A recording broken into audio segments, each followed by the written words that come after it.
So I started the Tahirih Justice Center in 1997 as a result of my involvement in what became a high-profile case involving a young woman named Fauziya Kassindja's right to receive asylum in the United States. Fauziya still is an incredibly courageous and intelligent and strong young woman who had belonged to a family whose father was progressive, and he did not believe in the female genital mutilation that his sister had been subjected to and all of the girls and women in his community were subjected to. But Fauziya, unfortunately, was the youngest, and her father died before she got married. And so her protection from that ritual, as well as other cultural practices, was no longer there.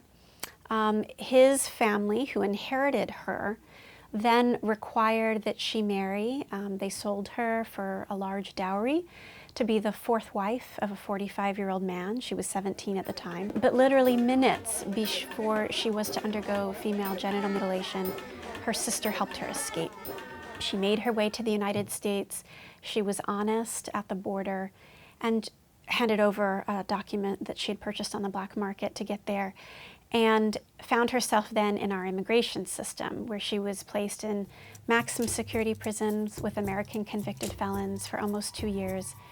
And her case, where she was applying for asylum because of female genital mutilation and a forced marriage, was denied initially, and then climbed all the way up to the highest immigration appellate court in the United States.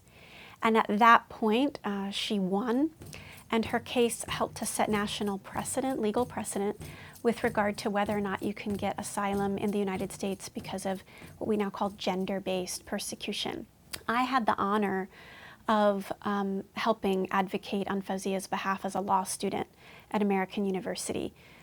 First, I helped when she was being represented by a private attorney, and I worked for him as a law clerk. I argued the case before the immigration judge, and then on appeal, took it to my law school, American University, where the Human Rights Law Clinic took it on, and continued to work on it on appeal.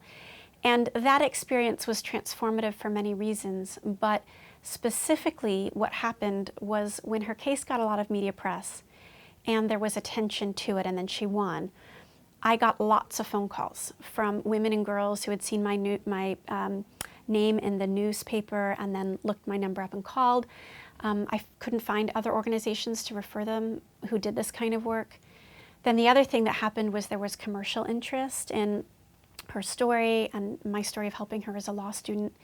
And so we sold the rights, we wrote a book, and I used all of my portion of the proceeds from the book to start the Tahirih Justice Center.